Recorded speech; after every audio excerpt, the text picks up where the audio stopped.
বন্ধুরা, আজ আমার শ্রী শ্রী ভাগবত গীতা ত্রয়োদশ অধ্যায়ের ত্রয়োদশ দিন আমি পড়ছি, আপনারা শুনুন।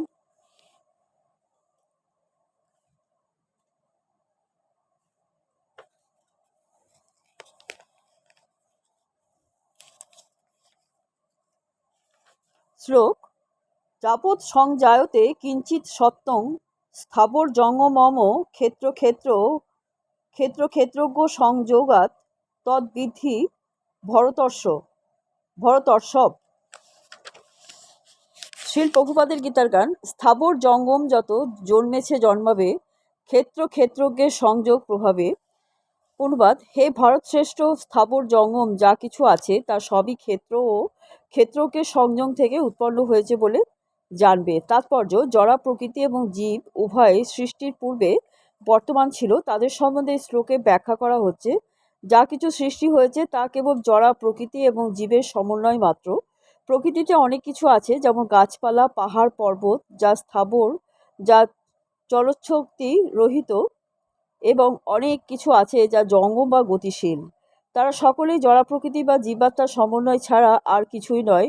পরা প্রকৃতি বা জীবাত্মার সংস্পর্শ ছাড়া কোনো কিছুরই বিকাশ হতে পারে না। তাই জড়ের সঙ্গে প্রকৃতির যে সম্পর্ক তা নিত্যকাল ধরে চলে আসছে এবং তাদের সমন্বয় সম্পাদিত হয় পরমেশ্বর ভগবানের ইচ্ছের প্রভাবে।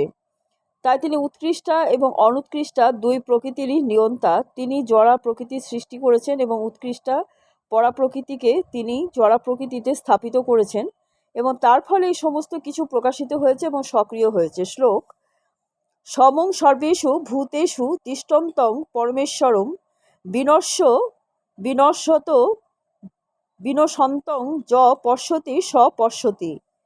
শ্রীল প্রভুপাদের গীতার গান। সেসব ভূতেতে সমস্থিত ভগবান দর্শন করিতে পারে কোনো ভাগ্যবান।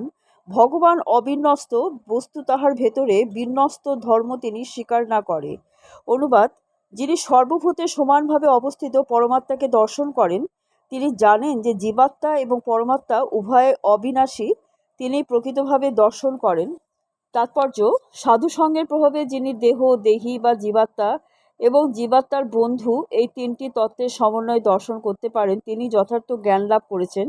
যিনি পারমার্থিক বিষয়ে প্রকৃত জ্ঞাতার সঙ্গে সঙ্গ করেন না, এই তিনটি জিনিস তিনি দেখতে পান না। যারা তেমন সঙ্গ লাভ করেন না তারা অজ্ঞ হয়েই থাকেন।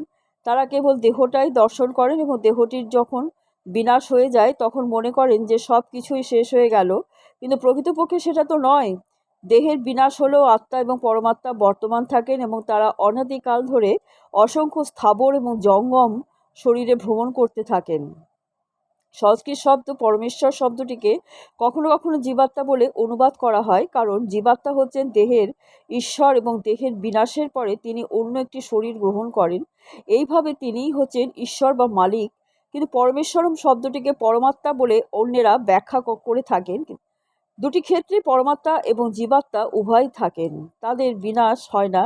এইভাবে যিনি দর্শন করতে পারেন প্রকৃতপক্ষে কি ঘটছে, তিনিই তা বুঝতে পারেন। শ্লোক: সমং পশ্বর হি সর্বত্র সমবস্থিতমীশ্বরম ন হীনস্তাত্ম নাত্মনং তত জাতি পরাং গতিম। শ্রীল প্রভুপাদের গীতার গান। সকলের মধ্যে সম থাকেন ঈশ্বর, দেখিতে সমর্থ হয় যেই তৎপর। যে আত্মাকে অধঃপাত কভু নাহি করে, কুপথগামী সে দুষ্ট মন দ্বারে।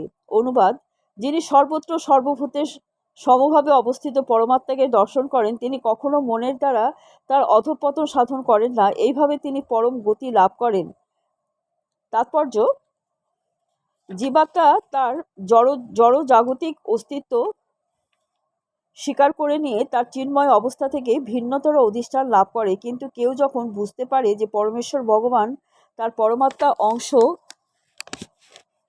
প্রকাশে সর্বত্র হৃদয়ে বিরাজ করছেন, অর্থাৎ কেউ যখন সর্বভূতে পরমেশ্বর ভগবানকে দর্শন করতে পারেন, তখন আর তিনি বিনাশী মনোভাব নিয়ে নিজেকে অধঃপতিত করেন না, এবং তাই তিনি তখন ধীরে ধীরে চিন্ময় জগতের দিকে অগ্রসর হতে থাকেন।